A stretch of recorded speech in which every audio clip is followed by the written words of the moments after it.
Gubernur Papua Barat, Pak Domingus. Saya pernah jalan ke wilayah ini kurang lebih sekitar 4 jam perjalanan lewat bukit-bukit, di bawah itu sungai. Dan saya tahu di sana itu ada sungai, di sebelahnya juga adalah penambang emas yang saya juga tidak tahu ada izinnya atau tidak ada izinnya. Ya, Ibu Enia, coba dengarkan suara saya baik-baik, kasih tahu Pak Bupati, tadi Ibu laporkan 500 kWh. Saya minta kalau memang itu sungainya 1 mega, segera programkan dinaikkan dari 500 kWh menjadi 1 mega. Kita bangun jangan tanggung-tanggung, harus sekaligus. Siap, Tri. Ya, itu bangunkan. Saya tahu di sana masyarakat di sana karena untuk naikkan BBM itu susahnya minta ampun. Harus ambil dari Manokwari naik. Itu untung kalau jalannya tidak licin. Kalau jalannya licin bukan trek yang naik, tapi trek turun masuk jurang itu. Saya udah pernah melewati itu. Yang terakhir, Bapak Ibu semua, kehadiran listrik ini menurut saya sangat penting. Pertama, ini untuk memutar roda perekonomian. Kalau tidak ada listrik, kita tidak mengenal dunia. Program Bapak Presiden Prabowo salah satu di antaranya adalah memberikan teknologi bagi sekolah-sekolah. SD, SMP, SMA.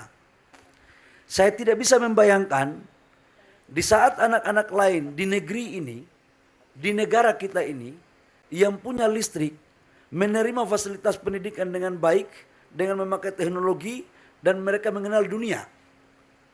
Tetapi masih ada sebagian anak-anak negara ini yang ada di pelosok-pelosok, yang belum ada listriknya, kemudian guru memberikan pelajaran, hanya kalau dulu itu kita masih papan tulis, pakai kapur, penghapus itu tidak ada, akhirnya kain-kain bekas yang kita jahit. Itu bagi siswa yang nakal tugasnya adalah menjahit penghapus.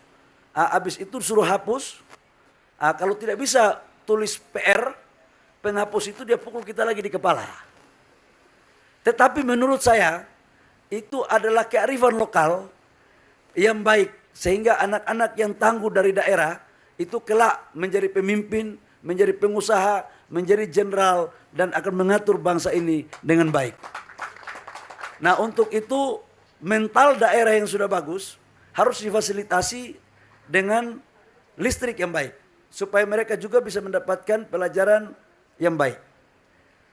Saya tidak pernah membayangkan, Pak Gub, tadi video-video tadi itu saya terenyuh, karena itu menceritakan sekali lagi kehidupan kebanyakan anak-anak kampung, anak-anak daerah, termasuk saya. Saya tidak pernah membayangkan 5.700 desa, 4.400 dusun, itu tidak pernah kita meramalkan kelak mereka itu akan jadi apa. Tidak pernah. Rahasia Tuhan tidak pernah kita tahu. Perintah Bapak Presiden Prabowo kepada kami adalah tolong berikan akses yang sama kepada anak-anak di kota. Tujuannya apa? Agar ke depan begitu mereka menjadi orang yang berguna di bangsa ini, tidak melupakan rakyat yang lagi susah. Rakyat yang lagi susah, dan belum tentu orang di kota itu ke depannya akan jadi presiden. Mungkin anak-anak di 5.700 desa, 4.400 dusun yang gak ada listrik ini 20, 30, 40 tahun ke depan yang akan memimpin bangsa ini sebagai presiden, menggantikan saya sebagai menteri, mungkin menggantikan Pak Gubernur sebagai Gubernur Sulut. Wallahu alam, itu rahasia Tuhan. Dan saya yakin dan percaya barang siapa yang menyelesaikan perkara-perkara kecil dengan baik di tanah ini, di negara ini, maka Tuhan akan memberikan perkara-perkara yang lebih besar. Saya pikir hanya itu yang perlu saya sampaikan.